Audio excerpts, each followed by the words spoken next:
Bonjour et bienvenue sur DigiSchool. Je suis Sandra, votre prof de philo.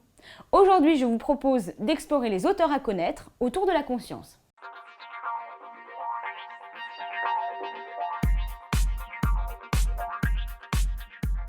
Premier auteur incontournable, Descartes, bien sûr, qui dans ses méditations métaphysiques notamment a exploré le processus de la conscience et surtout un processus assez douloureux puisqu'il a rencontré le doute. Alors qu'est-ce qui se passe? On se rend compte que nos sens sont trompeurs. Évidemment, ils nous donnent des informations qui sont parfois fausses, ou en tout cas qui ne se recoupent pas, il y a des choses qui changent. Ces sens trompeurs instillent le doute en nous. Chez Descartes, on doute rapidement de ce qui se passe autour de nous, du monde, et du coup on se trouve dans un univers assez gênant, malaisé. Ce doute, qu'est-ce qu'il nous apporte? Pourquoi Descartes se met-il à douter? Eh bien, c'est dans cette expérience du doute qu'il va pouvoir expérimenter la pensée.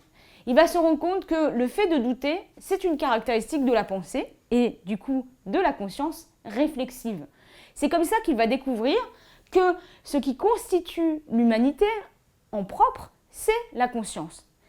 Et cette conscience va se manifester au travers de la pensée.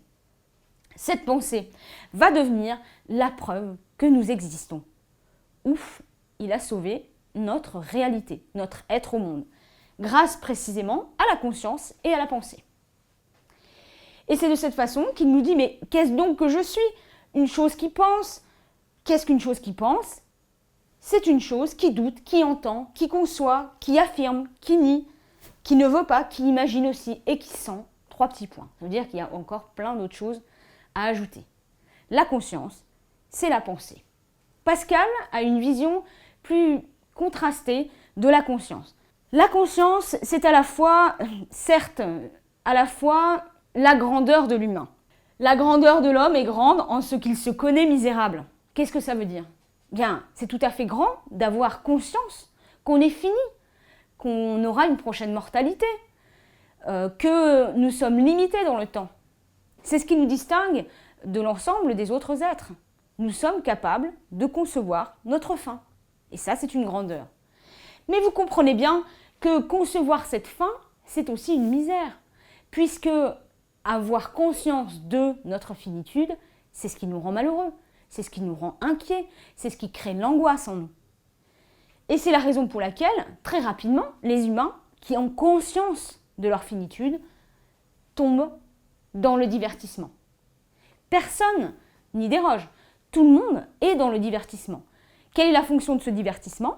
Eh bien, c'est de s'agiter, de faire des choses dans tous les sens pour éviter de focaliser sur cette idée de notre finitude, qui est beaucoup trop dure pour nous.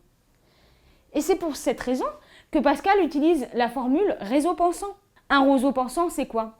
C'est une herbe fragile, très faible, misérable, qui peut, sous le coup d'un vent, céder.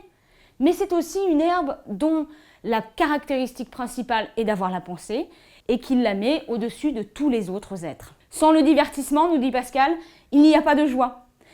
Le divertissement, avec lui, il n'y a pas de peine. Vous voyez donc que c'est une vision un peu pessimiste de l'existence humaine. Nous pouvons essayer d'éviter la peine, mais par contre, la joie est quelque chose de très difficile à atteindre lorsque l'on est humain. Chez Locke, quelle est la fonction de la conscience? Eh bien, lui, ce qui l'intéresse, c'est ce qui va fonder l'identité personnelle. Comment savoir que je suis une seule et même personne? La même dans le temps.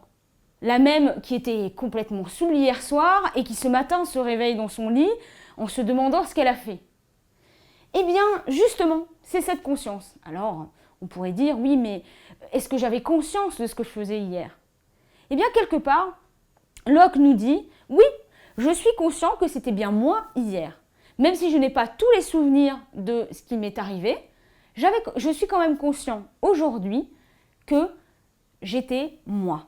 Le souvenir de ce qu'il s'est passé dans mon existence et le regard que je tourne vers le passé me permettra d'avoir conscience de cette continuité qui forme mon identité.